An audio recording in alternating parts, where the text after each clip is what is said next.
Hey, welcome back to my channel Endless Pages. I'm Liv and welcome back to today's video, which is my July reading wrap up.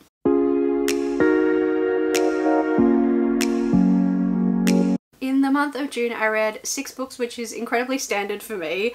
I ended up DNFing one, and that's this book here, 7 Days in June. This was a group read for Merbs Bitches Discord, which is run by Reading with Merb. This was just kind of like a contemporary romance, which is not my genre, so I DNF'd it. I attempted it, just couldn't really get into it. Although the people that did end up reading this book, I didn't see anyone that was super impressed by it anyway, so probably not that much of a loss that I ended up not reading it. So, the first 2 books that I read in July I'm not going to talk about in much detail because they're heavily featured and talked about in a vlog I did at the start of the month. If you haven't seen it, I'll pop it up in the cards for you. This was a reading vlog for the 24-hour readathon, which was run by Merb from Reading with Merb in her Discord that I just told you about, Merbs Bitches. We did a 24-hour readathon, I vlogged it, had a great time. In that vlog, I read this book, which was The Push by Ashley Audrain, a thriller about this mum that thinks her daughter's kind of like vicious and scary, and the book is figuring out, is there an unreliable narrator? Is the mum crazy? Is the daughter crazy? It was absolutely fantastic. I gave it 4 stars.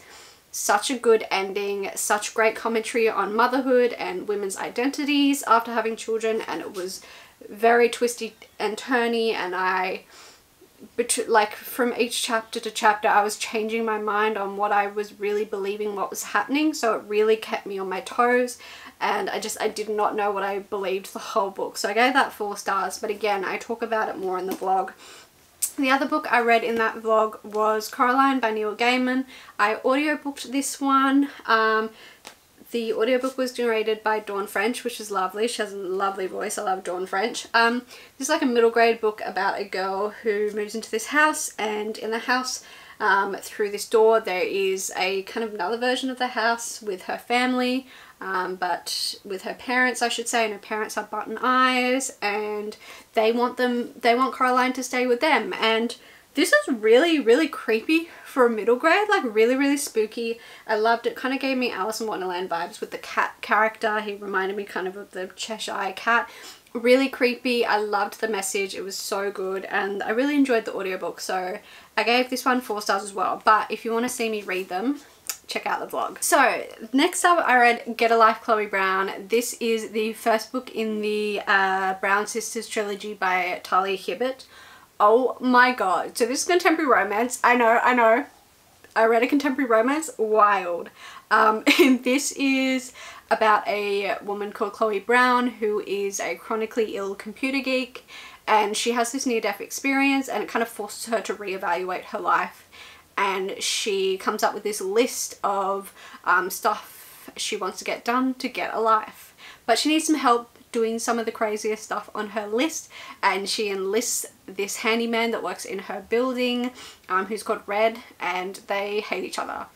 It's enemies to lovers, guys, enemies to lovers. They hate each other with like this fiery passion, but she needs him to get through this list. So I cannot believe I'm about to say this, but I absolutely adored this book. I think I've defeated my hatred of contemporary romance with this book. Oh my god, you guys were right. This was absolutely fantastic. So I can't say from personal experience, but I really enjoyed the chronic illness rep. I haven't read a lot of books with chronically ill characters in it, so it was quite eye-opening to see what it's like living with a condition like that, and the perceptions of chronic illness and how people view it, and the nasty stereotypes and views about it. So that was really eye-opening, and I like how well that was done. The romance, like, holy shit, it was bloody adorable. First of all, enemies to lovers, like, yes, recipe for success. I loved Red. Like, oh my god, he was such a good...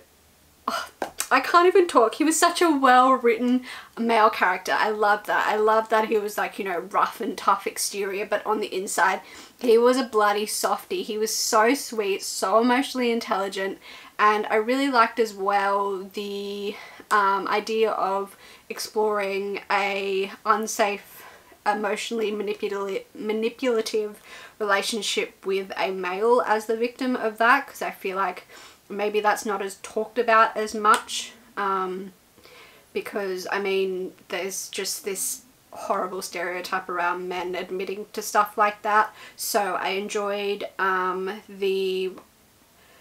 his storyline of him, I don't know how to put this, him working through his emotions to do with that, and a representation of him doing so in a really healthy way by going to therapy and working through it. And yeah, I really enjoyed that. I loved their personalities, because they're just, the way that they present themselves to each other at first is like clashing, but when you get to know them on the inside and who they really are at heart, it's absolutely beautiful. Like the banter at the start when they're enemies is like top notch. Like their hatred for each other was so freaking hilarious. Like this book had me laughing out loud. It was genuinely a really funny book.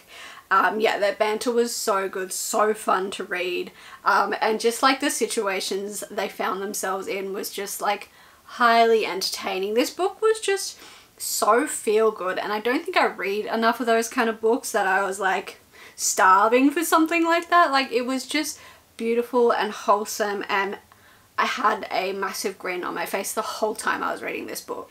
Them getting to know each other and emotionally open up to each other was absolutely beautiful. They had the most beautiful conversations with each other, and they were just both so supportive of each other, and I think they were both characters that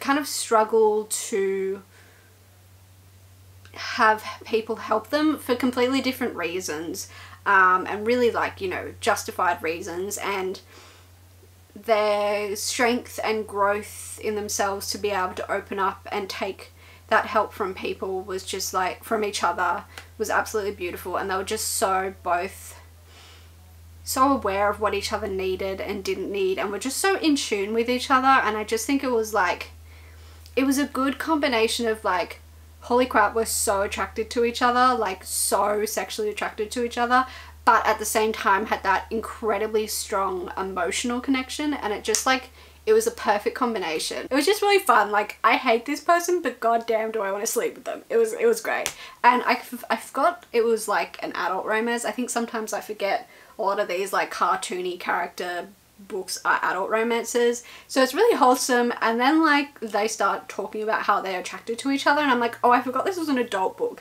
So some really fun spicy scenes as well, which just topped it all off. The only reason I'm giving this book a 4-star and not a 5-star was because there were some cringy lines. I still did find some lines cringy, so there was just times where I was like, oh, that's not a good line, like that makes me feel cringy, like that's very lame.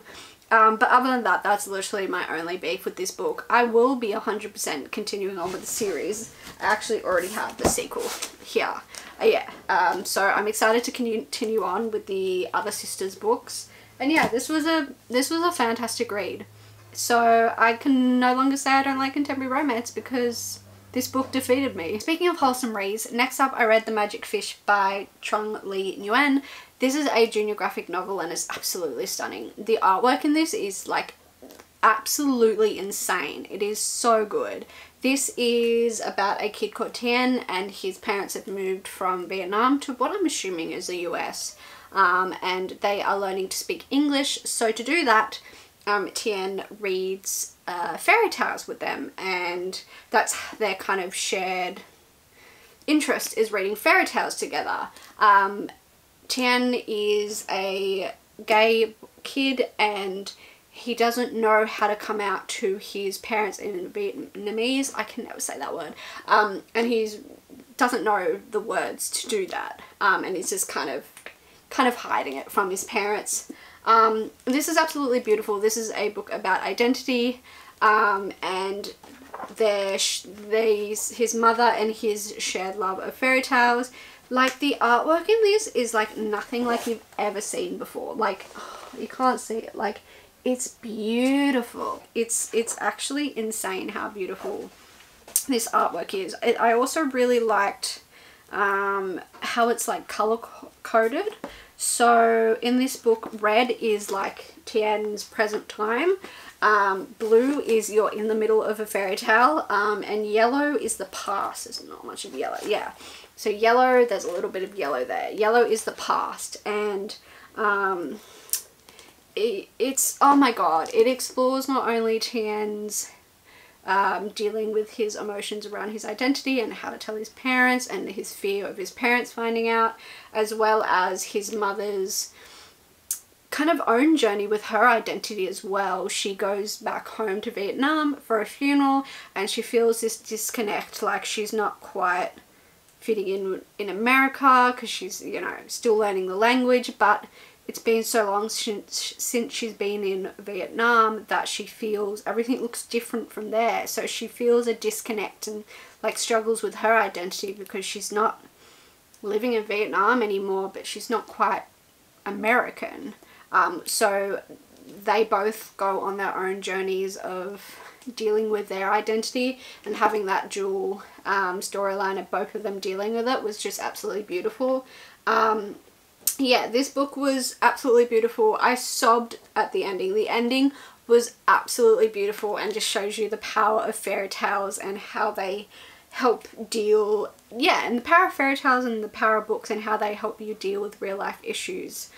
Using the metaphors of stories, and it's just, oh, it's absolutely stunning. I'm not doing this book justice, but yeah, the ending was beautiful. And then there's really interesting stuff at the back about how he came out with the characters and how the author kind of based it a little bit on himself, because he read fairy tales with his parents. The author has a very beautiful author's notes at the end that he set out to tell the story of marginalizations and the challenges of living within any social margins, and how set out to tell a small story about a boy and his mother figuring out how to express love without the benefit of an appropriate vernacular, a set of vocabulary words and a syllabus or a common language to facilitate their dialogue.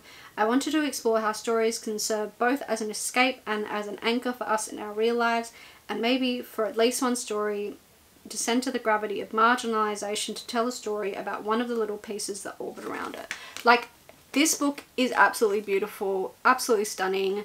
The story is magical. The fairy tale retellings in this are absolutely beautiful. The artwork is beyond stunning. I definitely want to purchase my own copy of this because this is one I think I could reread over and over. 5 stars, incredible. I'm going to say for the next book a little bit of a disclaimer. The next book I read was Dark Fae, the first book in the Ruthless Boys of the Zodiac Academy, which I think is like a prequel to the Zodiac Academy series by Carolyn Peckham and Suzanne Valenti. I read this book knowing that this was a genre that I don't like, don't read, and knowing that I probably wasn't going to enjoy this book, that it's just not something that I read, and I should have DNF'd this book. I was hating it and I should have DNF'd it, but I just had FOMO and everyone else was talking about it and I wanted to be a part of that. But yeah, realistically, if it wasn't for the book group, I would have DNF'd this book. So just keep that in mind when you hear my thoughts about this book. It's not my genre, so of course I'm not going to like it. How to describe this book? It's like a Why Choose kind of book. We follow our main character who is a vampire, and her brother dies and she thinks he was murdered. So she goes to the school, like infiltrates the school that he was at as a student, and she is like investigating for herself what really went down, and she believes like one of the 4 like main kind of kings, because there's kind of like gangs at this school. Yeah, she thinks one of them is responsible, so her goal is to get close to them and to figure out what really happened.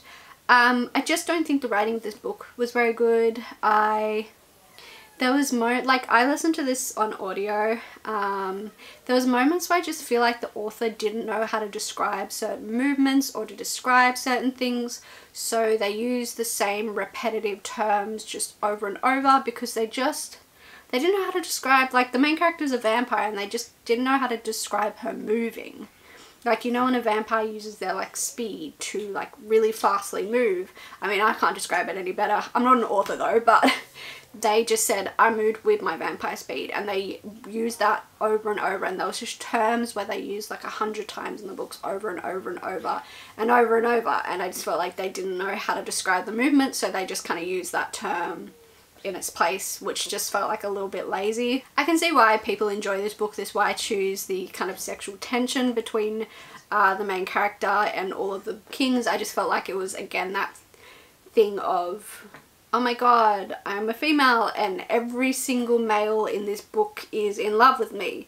Like, I think there's a difference between why I choose and every male person I've ever come across is absolutely obsessed with me. I'm just this incredibly stunning, beautiful, like, siren of a person because everyone just seems to be fascinated with me. So that gets a bit tiring after a while and a bit boring to me because I'm like, okay, well, everyone's attracted to her. She was apparently this amazing thing that, you know, no one can stop looking at her and everyone's obsessed with her kind of thing. Just like very like pick me kind of energy. I also think this book came off a little bit sexist. I don't know if it's just me. I know there were some BDSM elements and that's its like, you know, that's its own thing, but I think some of the ways that the male characters talked about female characters in this book was a little bit sexist and derogatory, and I just wasn't really comfortable reading that. And yeah, they just viewed women as objects and they just wanted to like, what's the word, like conquest? I just had a brain fart, you know what I mean, like saw them as like something to get. They were only wanting to get with her because they were annoyed that one of the other like macho masculine like characters, you know, that she was flirting with them or kissing them. So it just felt like she was viewed as an object. But again, I knew going in that this was not a genre that I would like, and I should have DNF'd this book. I ended up giving it 1 star. I just was really frustrated as well at the end because the whole kind of point of this book is what happened to her brother, who killed her brother, or what king ordered her brother dead, blah blah blah. And there are, you know, parts of this book where you do see her investigating and you find out little bits and little bits, but there is no answers at the end of this book. No answers, no big cliffhanger. The book to me just kind of ends. And apparently you don't find out who kills the brother until the final book in the series, and that was just like, oh my god, what did I just read this whole book for? Because yeah, that really annoyed me as well. So yeah, I gave Dark Fae 1 star. The final book I read in the month of July was The Lost Man by Jane Harper. Oh my god, was this so bloody good. So this is a book set in Australia, set in Queensland on like these cattle properties, middle of nowhere, and we have this family of kind of follow these brothers in this family, and one of the brothers is found dead. You're basically reading the book wondering, did he, you know, walk out with no water and food and just, you know, as a way to commit suicide, or was it something else? And unlike Jane Harper's other books where you follow a detective, you read this whole book from the perspective of the family. So I felt like that made the devastation and impact of this like loss so much more powerful, because instead of reading from an outsider perspective, just trying to figure out who did it, you're with the family, following the family in the days after, dealing with this loss and trying to live their lives and continue to run their properties whilst having to deal with this massive loss in their family. So I really enjoyed reading from the perspective of the brother, because that just made it so much more impactful, and it was like you're just in this family as they deal with their grief. I forgot to mention I actually listened to this on audio because I was a bit slumpy still after Dark Fae, and I was like, audio I think is the way to go, and that was definitely the right choice. I was already loving this book, but the audio narrator was just absolutely perfect for this book. He was just so good, and just the perfect voice sound for the setting and what you'd expect the main character to really sound like. So he did a fantastic job, and that just made me love the book even more. I was like, oh, perfect. Apparently he does all of Jane Harper's recent audiobooks, like her recent books. So if you're thinking of audiobooking Jane Harper, I would highly recommend, because he's absolutely great at it. yeah, the mystery element in this book as well, I absolutely loved. It was very, very slow burn, but it was very like atmospheric book where you're really kind of not there for the writing, but there for the setting. You're following this family day to day, dealing with the grief, dealing with their feelings about the brother that died, and the dynamics in the families. And I didn't mind that for most of the time this mystery took a bit of like, you know, it was on the back burner a little bit, but I didn't mind because I was so absorbed and the writing had me so pulled into the setting that I really felt like I was there, I was on this property, I was with the family. So the writing was so good that I didn't really care that the mystery element of this book was, yeah, was on the back burner a little bit. Didn't mind. But then at the end, when you find out what actually happened, it is so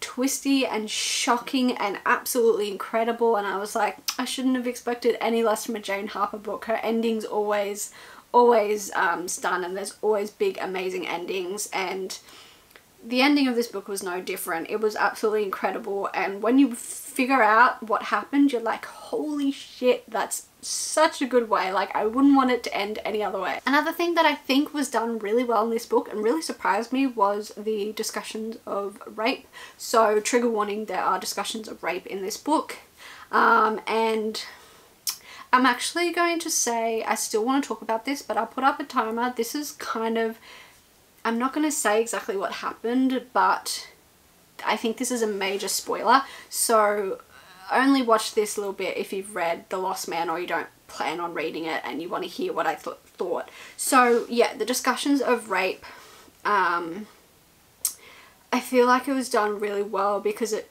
talks about that definition of rape and how the definition is not always forceful, and it explores the idea that in some circumstances that is the only option, and that is why women and men go along in these situations and look like they're consenting because they have no other option. This is their only safe way out of it, and they see, well, I'm either going to do it or I can't get home or I can't get out of this situation. So I think that that was so well explored, and just another aspect of this book that was brilliant. This book was absolutely brilliant for an author that hasn't lived in Australia her whole life and is kind of technically British but has lived here for a long time. She just absolutely smashes the setting and the atmosphere and the Australian, the way we talk our dialect. Like, she absolutely smashed how Australian men talk to each other and how I picture men talk on these kind of properties and in these kind of areas. So she absolutely smashed that. She did say in the audiobook there was like a 30-minute interview after with the narrator, Jane Harper, the author herself, and some other person, I don't know, from the company that did the audiobook. And she said that she actually went out onto cattle properties for a week and stayed with people and asked them lots of questions. So you can really tell that this book is so well researched, and the dedication that she puts into these books 100% shows in her writing. This book was incredible. The ending was incredible. I'm giving it 5 stars. I think I can safely say this is my favourite Jane Harper. I love it more than The Dry. I love it more than The Force of Nature. And that's saying a lot that I love it more than The Dry. It's absolutely brilliant. If you're to read any Jane Harper, read The Lost Man. It's not part of any of the series, it's just a standalone. It's absolutely brilliant. So those are the 6 books I read in the month of July. Overall, a pretty damn good reading month. I read some amazing books this month, so I'm pretty damn happy with what I read. Let me know in the comments below, have you read anything I read in July? What did you think of them? Or what was your favourite read that you had in July? As always, all my social media links are in the description below. Give this video a like if you enjoyed, and subscribe if you would like to see more of my content. Thank you again for watching, and I'll see you in whatever the hell I post next. Bye!